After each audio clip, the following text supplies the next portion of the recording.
Now we are coming to you live from Parliament buildings. President William Ruto has just concluded his State of the Nation address, of course addressing a bicameral, or rather a joint House of Parliament. This is the National Assembly and the Senate. And I want to grab a few members of Parliament just to get their reactions on the President's speech. And I want to speak first to Bull Barrow, of the Member of Parliament for Mandera South. Welcome so much, Mheshimiwa. Please kindly speak to us, react to us about President William Ruto's State of the Nation address. Yeah, the President gave his State of the Nation address, which was very inspiring. It was a bit shorter than the usual State of the Nation address, but very inspiring. He elucidated a number of successes from the Kenya Kwanza program.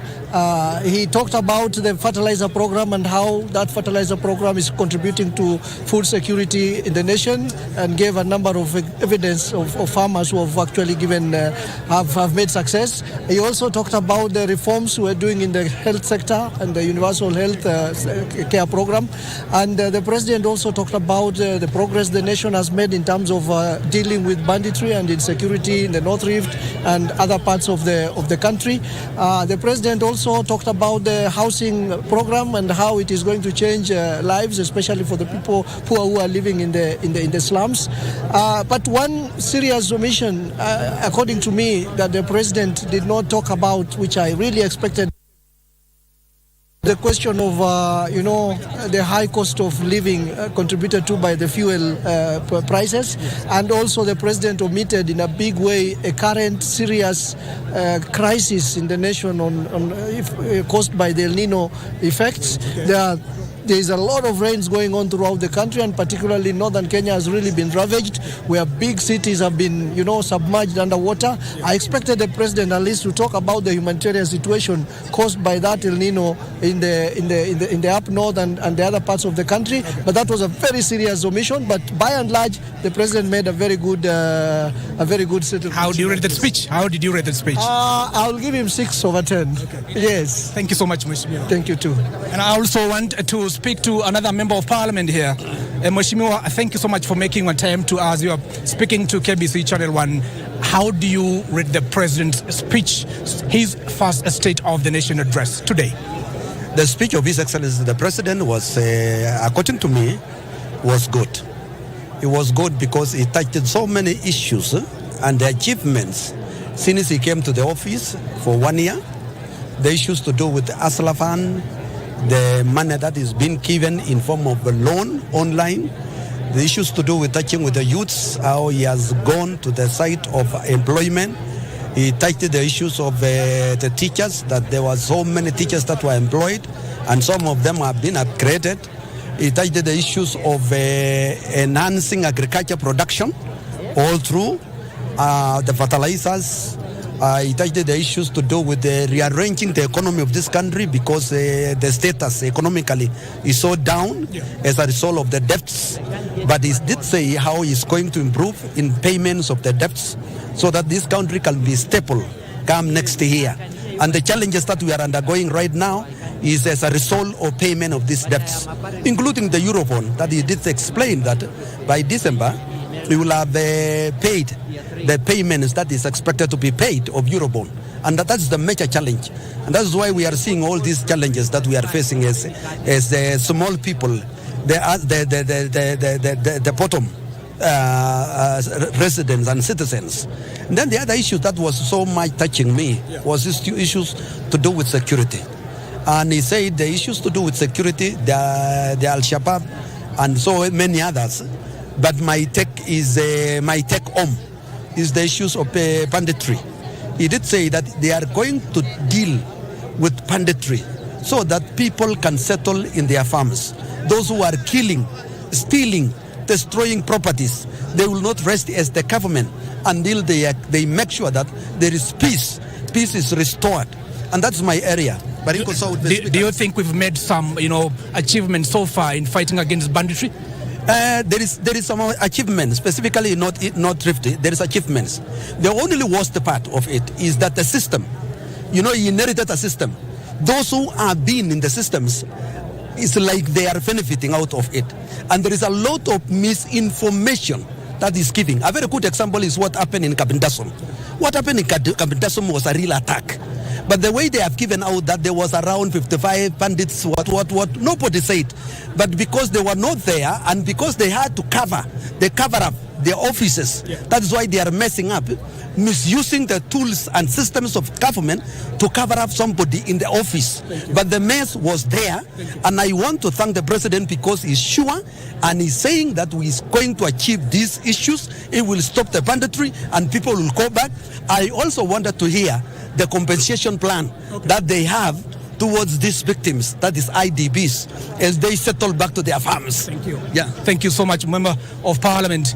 And I'm joined by another Member of Parliament from Western Kenya. Thank you, Mheshimiwa, so for making the time. You're speaking to KBC Channel 1. How do you rate the President's speech? It's his first State of the Nation address. Thank you. My name is Peter Oscar Nablindo, MP for Matungu constituency. And actually, to read the President's speech about outlining the achievements, I would rate 3 out of 10. 3 out of 10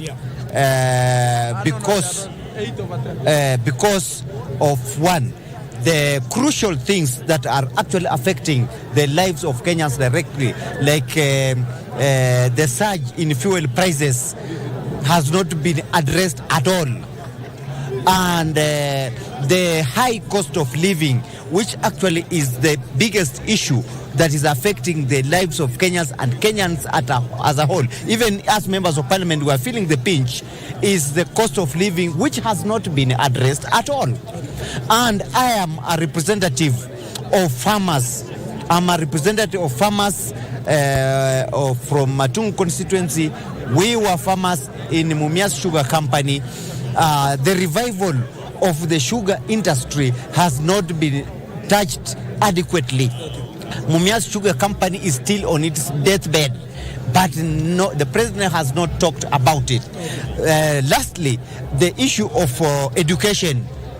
As we speak now, exams are going on, but the capitation, the funding to secondary schools and primary schools has not been done up to today. That is an issue that the president needed to address to the nation. Thank you. Thank you. Thank you, Mheshimiwa Nabulindo. And now I'm joined by Honorable, or rather Mheshimiwa Kiborek. Thank you so much for making the time.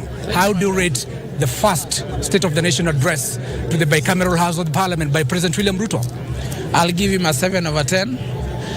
President William Ruto became president at such a difficult time that we can equate to Winston Churchill's time of tears, sweat and blood. He became a president at such a time where Kenya needed a very strong personality to be president because of the economy, the both global economy and the local economy.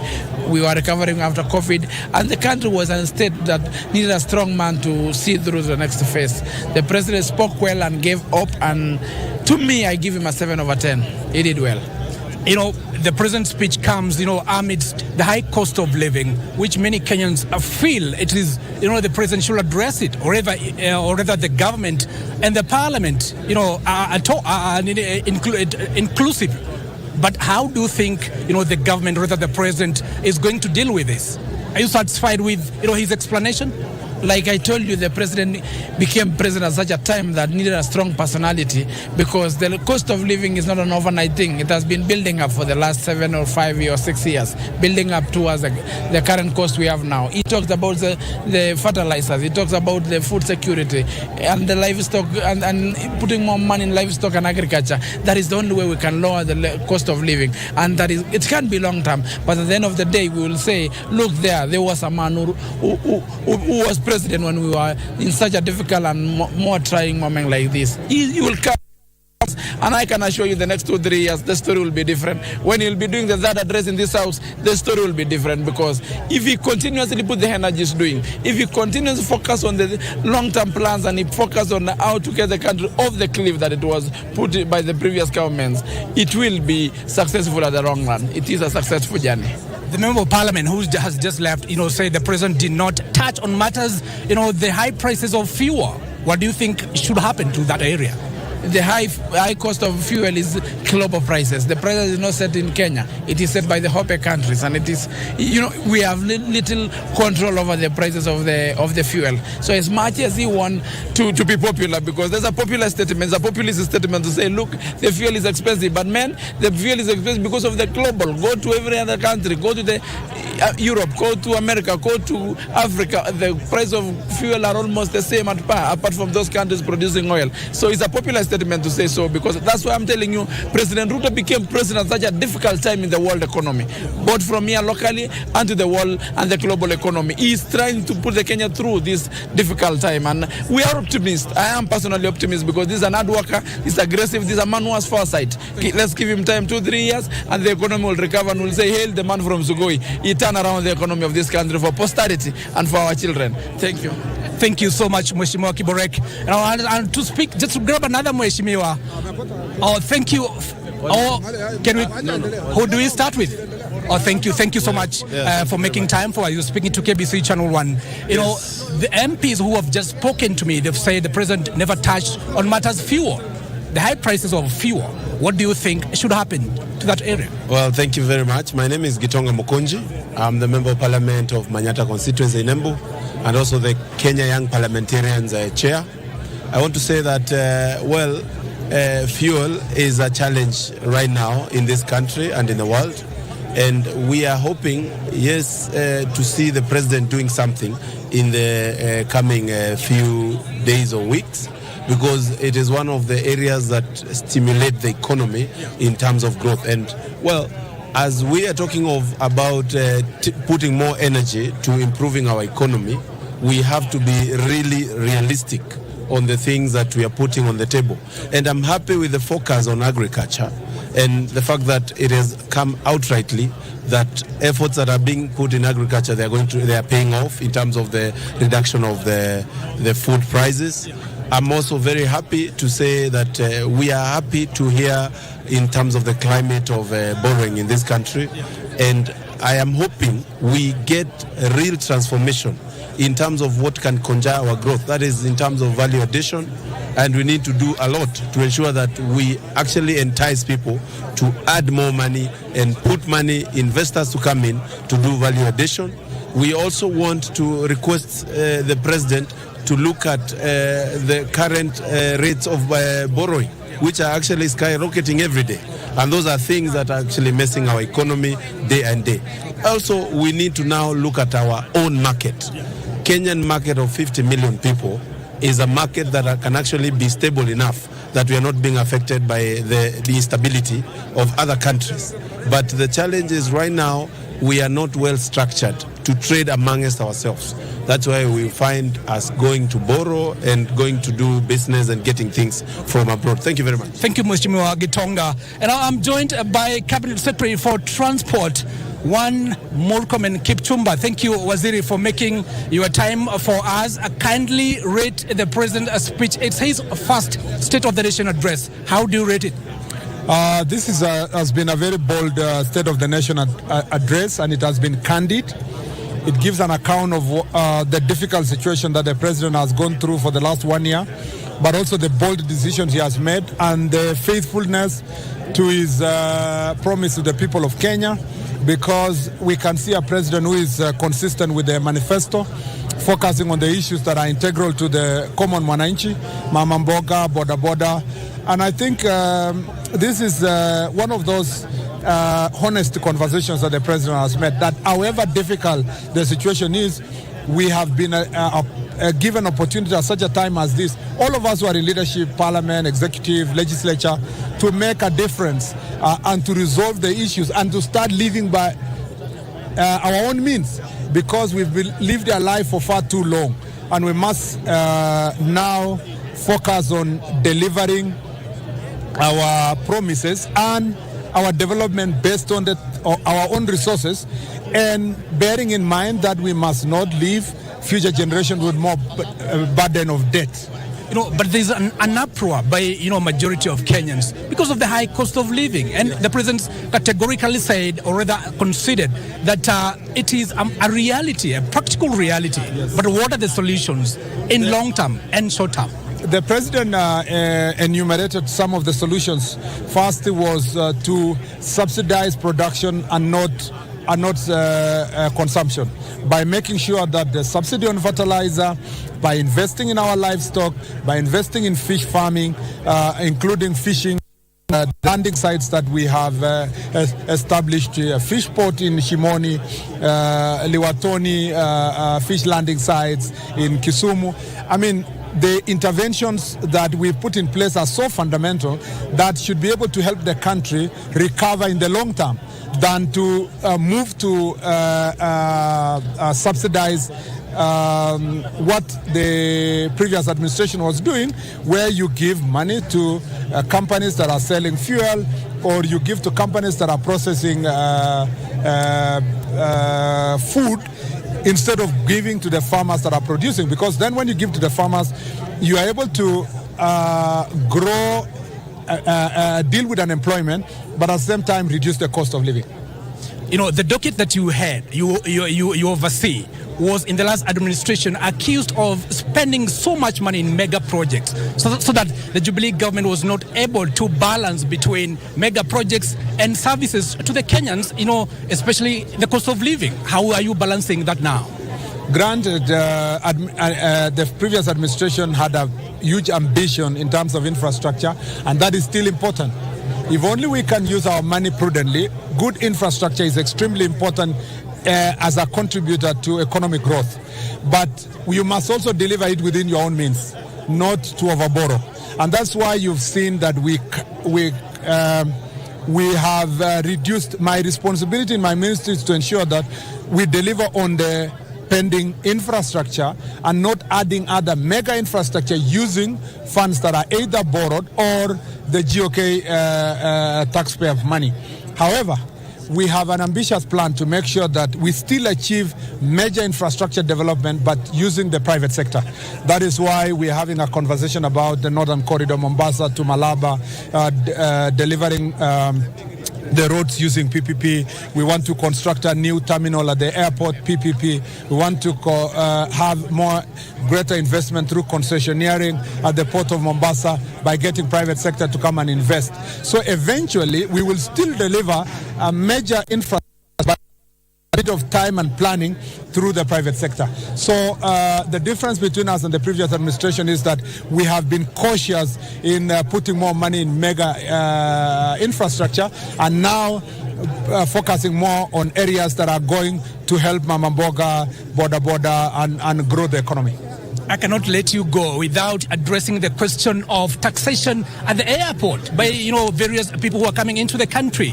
You know, people are saying they're being taxed, you know, their personal effects like phones. Have you addressed that? There is no taxation at the airport. Taxation is a law that was passed by Parliament, that's been there for many years.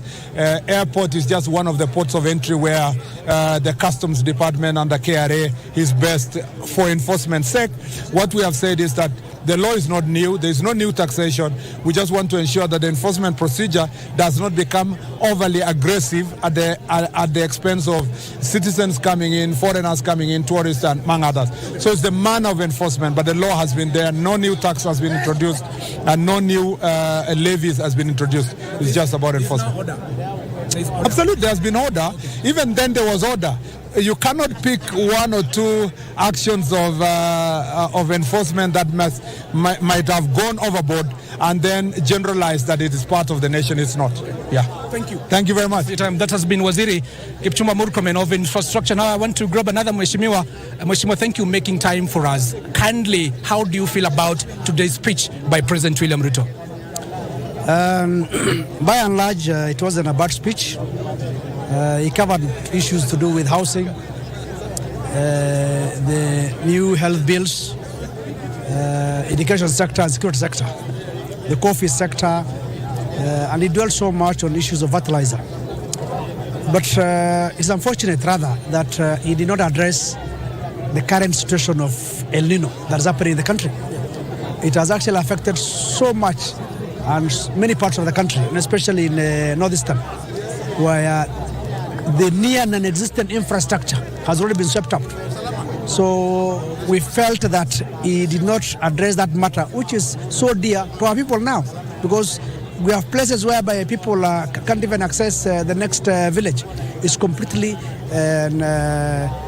inaccessible. 2, he didn't even talk also about the issue of the cost of living, and as far as the fuel is concerned, because people are looking forward on the 14th of this month whether there will be an increase or decrease.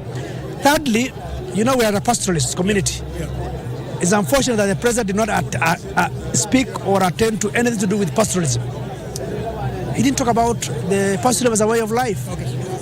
Nothing incentive for them. So as pastoralist community and also the chair of the pastoralist parliamentary group, I feel that he did not actually address the issues of pastoralist community, which account for 14 counties in this country. So it is rather on that part, he actually did not come out very clear to us and to the people of northern Kenya. Thank you. Thank you so much for your sentiments. And I want to hand you over to my colleague, John Kioria. John Kioria, how have you been? Very well. And you've lost? Not really. Thank you. Absolutely. Okay. Time for us now to, of course, continue taking reactions from members of parliament as regards what has transpired here today. Mheshimiwa, very quickly, you had expectations today. According to you, has the president delivered on your expectations today? Yes, the president actually was, in my understanding, or the way I looked at it, was trying to bring out a report from his previous undertaking when he assumed office in last year, to tell us these are the plans I had laid, because all these plans he talked about were things that he told us in the last address. So it was coming back telling us the fertilizer subsidy program succeeded. The food prices now are from this 250 to 140, 145. He talked about universal health coverage, employment of new staff into the provision of kits, supply of medicine to hospitals. All that was in the first program. So he's telling us the program is working and it is going places. One point I want to also congratulate the president that picked my mind, or I picked it well, was the fight against terrorism. As much as we support the fight against terrorism as people from where affected, the president was very clear that the rule of law will be respected. He gave us the assurances the rule of law will be respected, and that any suspect will be taken through the due process of the law. No more judicial killing. Right. Thank you very much. Thank you very much. Let me bring in the Deputy Speaker of the Senate, Mheshimiwa Kathuri Muronge. Very quickly, Mheshimiwa, I'm sure you had expectations. Sorry you slept late last night, but were your expectations delivered today by the speech the President gave today? You know, as part of the Kenya Kwanza coalition, I'm a member. And you know, these things he has discussed is what we have done together in the Senate. All these bills on housing, on healthcare. So these are the things I expected him to actually update Kenyans. But more importantly is the way forward from here. So number one, I know Kenyans are at the pains because of the high cost of living. But the assurance I want to give our people is that, you know, things cannot start today and we get results the same day. So what I would like to request our people is to be a bit patient. Yeah?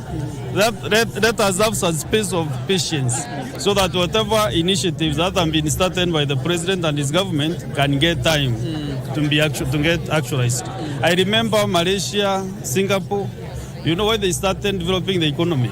Actually, that time they were working up to 18 hours per day and actually 2 shifts, so that we could get time to do their roads, to do their water and all those things. So I know Kenyans have those issues, but what I will request them is that let us be patient, let us support the government, let us do whatever it takes so that we can be able to get somewhere.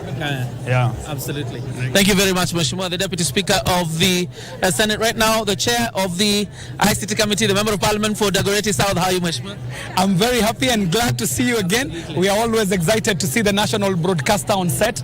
Keep informing the Kenyans, keep educating the Kenyans, and keep putting the right messages out there. We want KBC to become the center of truth, the one call for truth, for information in a world that is flooded with a lot of fake news. Yes. Expectations today, have they been met by the speech? Oh.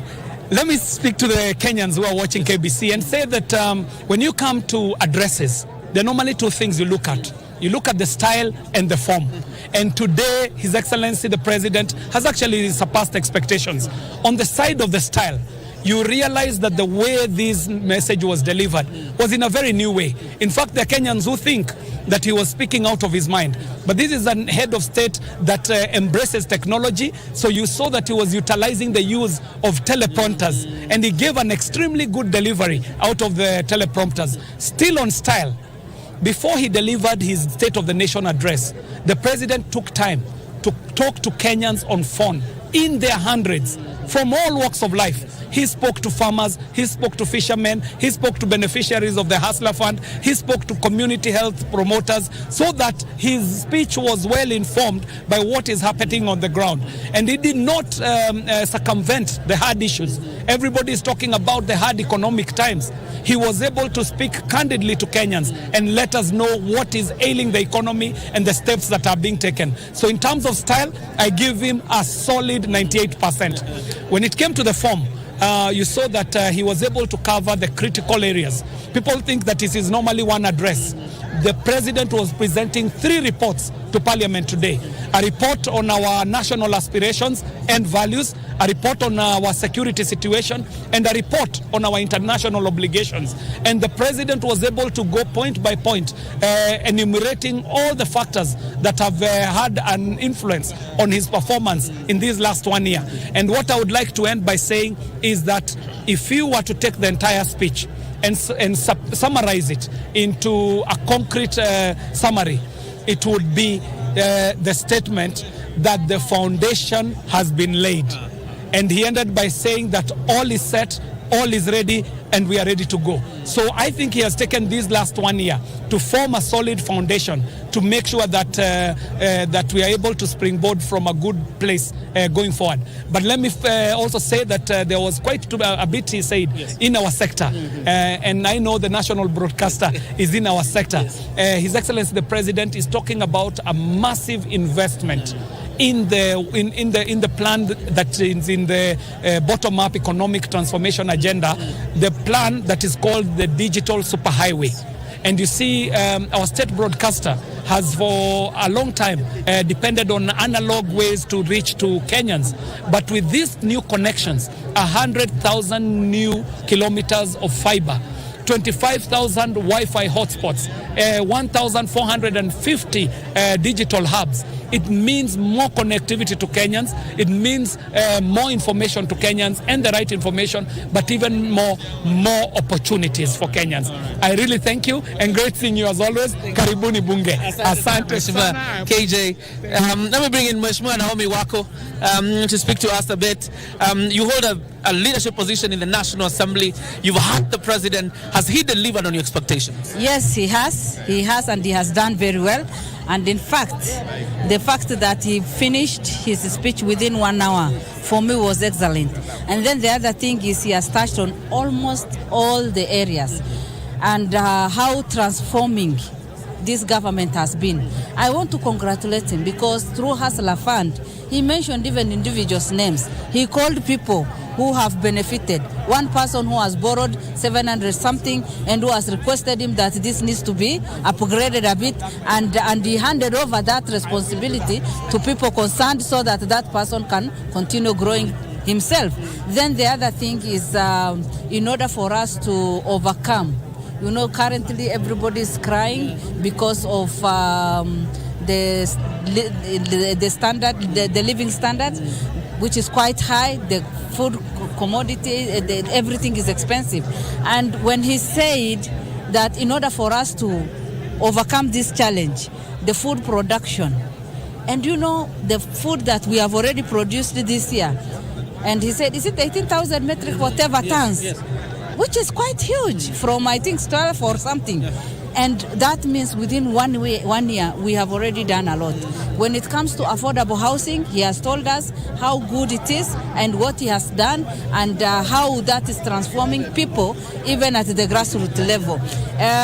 In order for us to overcome the problem of unemployment, which is quite huge in our country, you know, he said almost all the things that we are doing is solving that problem. And many of our young people are already engaged. The IT, you know, the cyber whatever that is going to every ward, and all the young people will be engaged at that level. For me, that is good enough. Then he has touched on farmers, fishermen and women, and the coffee farmers, tea farmers. But I want to say that for us, people in northern part of Kenya, we lost huge number of our animals during the last drought. And after the rains, we had enough grass, but we did not have any animal to consume the grass. Now it is even worse because through these rains, everywhere is flooded. We get, invested a lot in in harvesting our own water, the rainwater, and 1 month after the rains, we will still cry again and say that we are in problem. So my advice is, because our president has covered every area, done very well, my advice to him is to focus also in northern part of Kenya so that we can harvest enough rainwater, plant enough trees, as it is in our agenda, planting 15 billion trees, and then restocking. We buy some few animals for the pastoralists there so that they can start their lives again. Otherwise, it was fantastic. He did it in a very wonderful way, captured all our minds and attention, and did it in a very good way. I'm proud to be associated with Kenya Kwanza government, and I congratulate our president. Thank you very much. Thank you very much, Mheshimiwa. Let me bring in Mheshimiwa Kirwa. Just stand there for a minute. Let's bring in the Cabinet Secretary for Health as the lady in charge of that very critical health docket. What is your vision for the next 1 year? Thank you very much. I want to thank His Excellency the President for the State of the Nation address today. And his State of the Nation address today, he has highlighted the achievements of the Ministry of Health so far. So far, we have ensured that laws have been enacted to ensure that we deliver universal health coverage. That is the 4 laws that were enacted: the Primary Health Care Act, the Digital Health Act, the Facility Improvement Fund Act, and most important, the Social Health Insurance Act. That Social Health Insurance Act will repeal NHIF, but it will bring into place Social Health Authority. This Social Health Authority is the one that is now going to check on how we finance healthcare. It's the one that is going to register everyone. And this Social Health Authority Act is going to ensure that the insurance that we are going to give to Kenyans has no exclusions, has no limitations. We have developed an essential benefits package from the time one is born up to the time that they die. So we already have the benefit package in place. In the next 1 year, people should just expect implementation of universal health coverage. People should expect that now when they go to hospital, they'll find commodities inside the hospital. People should expect that when they visit a facility, they find a healthcare provider waiting for them to provide service. In the next month or so, we are going to release the regulations. Regulations are the one that will guide on how the laws are implemented. We are working on them, and by January, we should have regulations in place. And then now they will define how we deliver universal health coverage. But immediately then Kenyans should expect that a community health promoter should be able to visit them in their homes. That is why we are calling it Afya Nyumbani. They go to your household, check, do basic diagnosis, give you basic health education, and if they find that you have a condition, then refer you to a health facility. Yeah. What would you tell Kenyans who are looking at the overall cost of the universal health care in terms of how it will affect their pay slips? What would you tell Kenyans? There's how it will affect your payslip, yes, but you have to be healthy to earn something on your payslip. So what we want to do is to ensure that Kenyans are healthy so that then they can engage in economic activities so that they can increase or have a good payslip. You cannot deny yourself services because you don't want to have your payslip tampered with. If you are sick, will you be able to earn a living? You will not. So we want just to ensure that Kenyans are healthy, then they can now engage in the economic activities. Yeah. Absolutely. Thank you very much, Cabinet Secretary Susan Nakumicha, the CS for Health. Mheshimiwa Abraham Kirwa, thank you very much for joining us. Did the speech of the president meet your expectations? It did. I believe that this being the first speech to the nation, I think the president did well. I think he was able to touch several issues that I thought it was very critical to the nation. I am very, very sure that most of the Kenyans, they were able to actually... they were able to appreciate. One of the things I did appreciate is the highlight of the issues of the ASLA fund. The president said at the beginning it didn't seem like it was going to get traction, but looking at the results now, it says several millions of Kenyans have taken advantage of it. 73% of them have been able to pay back and come back and borrow again. So it is a good way to gauge and see how the economy is doing. As much as we say the economy, the cost of living is very high, which we do believe it is, but I want to believe that with all the policies the president is putting in place, it is going to come down in the next, few months. We'll be able to see a difference. Right now, the cost of fuel is very high, but it's not only Kenya, it's all over. So the president was able to touch also the issues of farming, as he mentioned that when he came to office, the cost of fertilizer was about 7,500, but by reducing it to 2,500, it has truly helped a lot of people to go back to farming, and most of the people are now confessing that the yield that we are able to get this year is twice what they used to get before. So the president was able to touch several areas, and looking at the speech on how actually it was, I want to say it was a good speech. It met the expectations, although some people say no, he did not touch this, he did not touch that, but at the end of the day you will not be able to please everybody. But in my own view, it was a good speech addressed to the nation. All right. Thank you very much. Let me bring in the Member of Parliament for Saku. Mheshimiwa, how are you doing? Did the speech by the President meet your expectations? I think it hit the right tones, particularly in three areas. One is the issue of security. I think the major problem in this country, although sometimes we wish to look away, is unless you fix insecurity, particularly in the rangeland, marginalized areas, the pastoral areas, then you are unlikely to achieve the necessary development in all spheres, socio-economical, education. Then the other area is on the healthcare. I think what is very expensive today in Kenya is paying hospital bills for a sick relative, for a sick constituent, even your own family. So if Kenyans don't have the insurance, then they are unlikely to access those right health centers to get assistance. And thirdly, it is the issue of managing debt.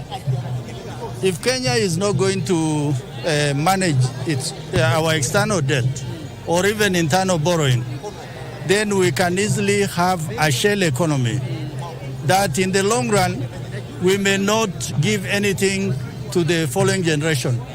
So I think for the president to say, let us try to gather resources from within. Let us not borrow much. I think he is doing the right things. Although in the short term, it is painful.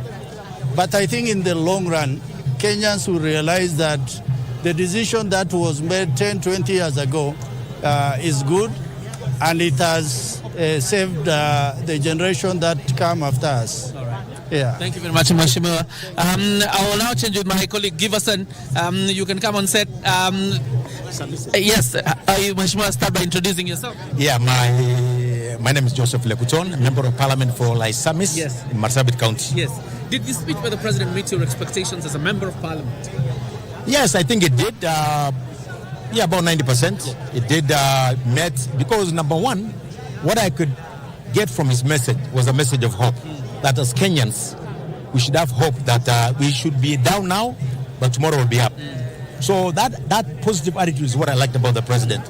That we should not be crying over all this stuff that is happening. I know it's a tough life, but let's have hope, because vumilia sasa baadaye ufurahi. And also love the speech on agriculture, on employment of teachers, on affordable housing. I think it touched every bit of positive that he's doing in our country. Yes. All right. Yeah. Thank you very much, Mheshimiwa. And of course, we continue varied reactions really from members of Parliament. Let me interchange with my colleague. This is tedious work. We interchange. So give us it's up to you now. It's your turn. Go ahead. It's actually a privilege to hear from my Member of Parliament, right from KSS, Julius Ruto. Welcome and thank you for making time for us. How do you react to the President's speech? It says first a State of the Nation address. Thank you so much. it's a second State of Nation address, but more of this time is benchmarked with what the government had promised, and how far it has gone. And above all, one thing I want to appreciate with the president is the fact that he's not running away from reality, admitting that we are in a difficult situation, our economic situation is very dire, and that therefore, as a government, despite that we had a lot of wish list to be able to focus, we are streamlining our focus to core and epicenter that is going to impact on our economy. One of it is on production of our food. That the nation had gone to a level where it's highly dependent on importing everything, including food. And a nation that is depending on somebody else to plant, to grow, and then to harvest and feed your people, that nation is, so to say, it's at a risky age of being overtaken. You know, the sovereignty is at stake, is at risk. But I want to appreciate the president because he has demonstrated clear measures that he has undertaken ever he was in power, reduction of cost of production, and ensure that there is increase in local production of food to fit local demand of food. Though there is still some deficit, as by his speech, that is still going to be fed by importing additional food, but there's a progress direction of ensuring Kenya is sufficiently fed by its own production. The other issue now is looking at manufacturing to create employment for youth, and now to spur economy by ensuring there is equivalent distribution of resources and increase in per capita income or disposable income to Kenyans, because that's where we have a big problem now, that the cost of living, cost of products are going up, and lack of money to spend.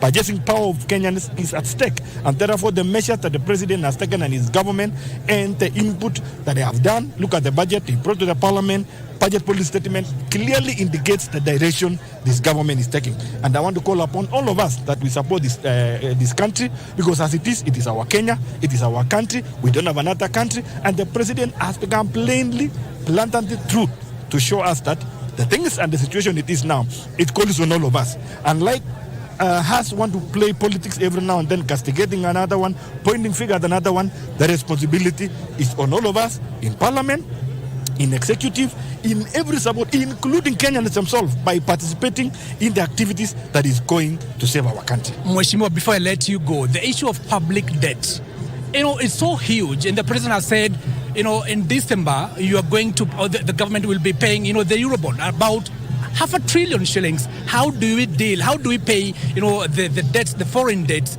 and even the domestic debts, and retain money for use in the Kenyan economy? That's what I'm saying. The country as it is now is highly leveraged, because even now to pay the current debt, the domestic debts, when they mature in the month of June, September, and December, you have to float another domestic debt to be able to pay. Our own collection alone is not sufficient. Whatever we are collecting daily, even cumulatively weekly, cannot pay off a debt over one day that is due, maybe 50 billion or 72 billion, regarding or considering that there is other expenditure that has to be undertaken for the country to move forward. So whatever the president has said is a true position, and that it calls for us to sacrifice. That is why we have to reduce on our expenditure, we have to reduce on our recurrent, we have to manage our travel, we have to manage our expectation, even on areas that we are expecting marginal development now. We have to bring down our focus to ensure, first of all, we relieve, because there is no development when you're under distress. So we want to relieve the distress by sacrificing much from our hand and ensure that these debts are reduced, so that it gives us a buffer zone now to grow back our economy. It gives us a buffer zone now to re-engineer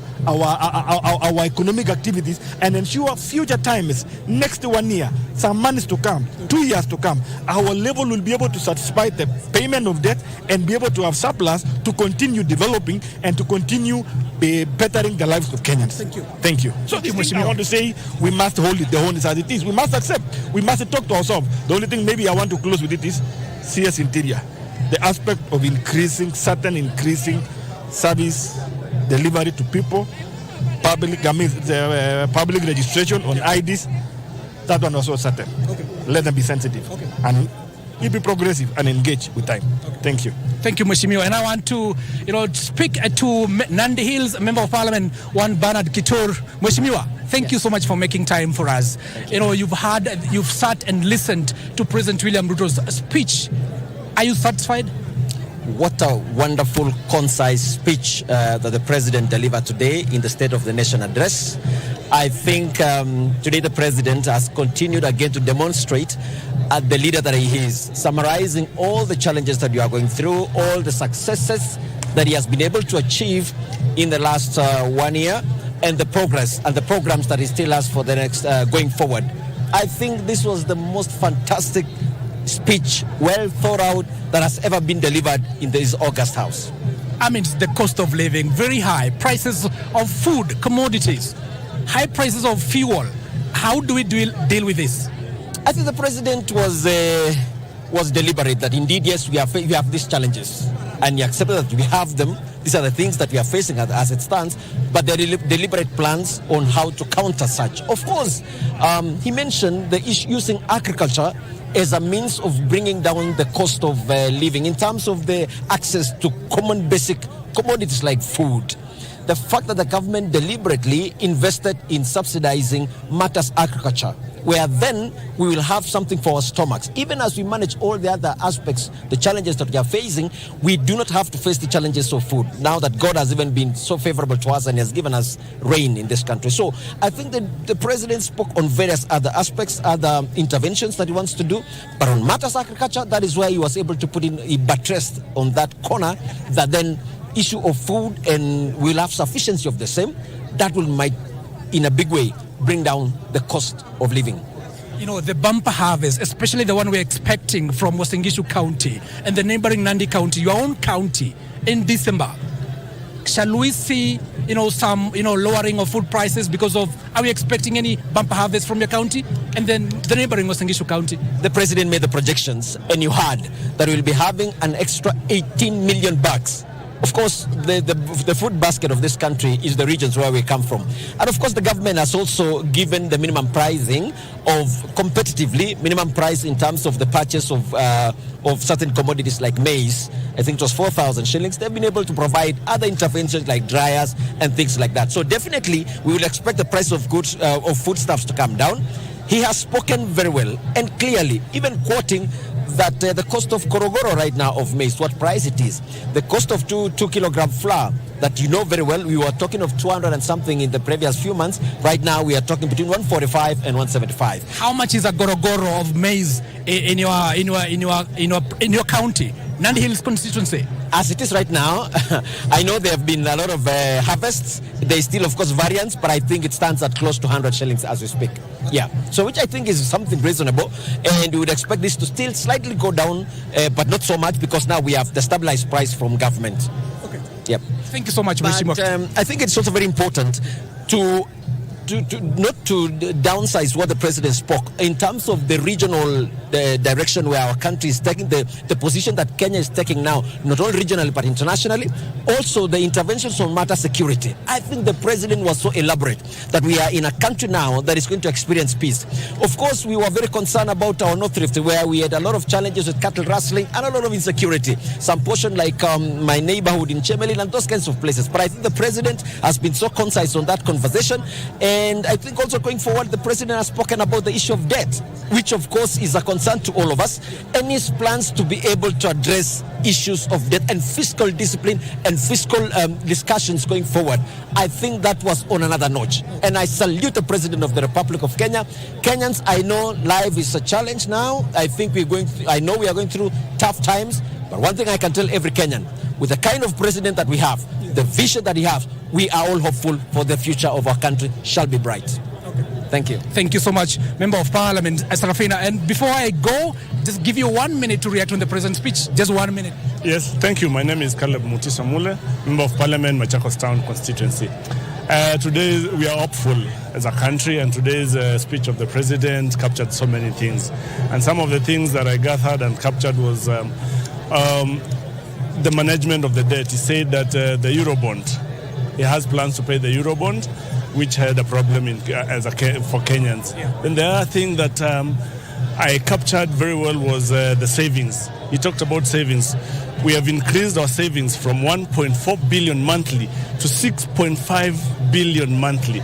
So as a country, we'll be able to borrow locally from our resources, not to borrow using dollar, and you know how dollar is gaining against the shilling, and we end up paying a lot of money. So eventually we'll be able to borrow locally and borrow cheaply for development, for development agendas. Thank you very much. Thank you. Asante sana. And those are the reactions from members of parliament, senators, members of the National Assembly, cabinet secretaries, and other leaders who had attended, or rather to witness the President's State of the Nation address. And now I'm joined by my own colleague, Sarafina Robi, who has been here just to make sure that we are having things, or we're having the, coverage of these various, of this event, and bring to you, or rather make you up to speed. Robbie, this has been a tedious job, of course, you know that. Mm-hmm. How are you? Yeah, I'm good. What is the experience today? Experience especially from the reactions I've gotten from some of the members of parliament, hasa wale ambao tumeweza kuongea nao, wameweza kuibua hisia mseto kutokana na hotuba ya rais, wakiweza kusema kuwa ameweza kugusia mambo kadha wa kadha ambayo walikuwa wanatarajia aweze kugusia, lakini vile vile kuna mambo ambayo walikuwa wanatarajia aseme lakini hajasema, kama vile mvua za El Nino. Walikuwa wanatarajia aweze kuona mbinu za kimkakati ambazo serikali itaweka, mimi natarajia kuweka ili kuweza kuwasaidia Wakenya wasiweze kuathirika sana na mvua hizi ambazo zimeanza kunyesha, na vile vile kutokana na lile gazeti lililotolewa hapo jana kwamba IDs zitakuwa mtu analipa pesa nyingi ikilinganishwa na hapo awali. Kwa hivyo walikuwa wanatarajia mambo kama rais aweze kuyasemea, lakini hajayagusia. Lakini vile vile wamesifia sana hotuba ya rais, na wamesema kuwa wanatarajia kuwa baadhi ya mambo ambayo ameweza kuyataja ataweza kuyakamilisha, ahadi yake iweze kutimia, kwa sababu ahadi ni deni. Asante sana Robi. And I want to take you back to studio to our very own Abdi Hashim. Those are reactions from our very own members of parliament, senators, cabinet secretaries, and leaders who had made their way here into the bicameral house of the parliament to hear the president's speech, State of the Nation address. My name is Giverson Minor. Back to you in Broadcasting House. Thank you so much. That is our reporter Giverson Maina. You have seen John Jacob Kire as well as Sarafina Robi, and of course a contingent of reporters that will be bringing you various packages, of course breaking it down to what the president has talked about. He has talked about the agriculture, the health sector, the affordable housing, and various other sectors pertaining to the state of security itself, and of course Kenya's international obligation, which the president has clearly stated we shall not shy off as a country. My name is Abdi Aziz Hashem. My co-anchor has been Brian Muraru. I need to say a little bit of good afternoon to you, given that we need to prepare those stories for you. So keep it KBC and enjoy the rest of your viewing.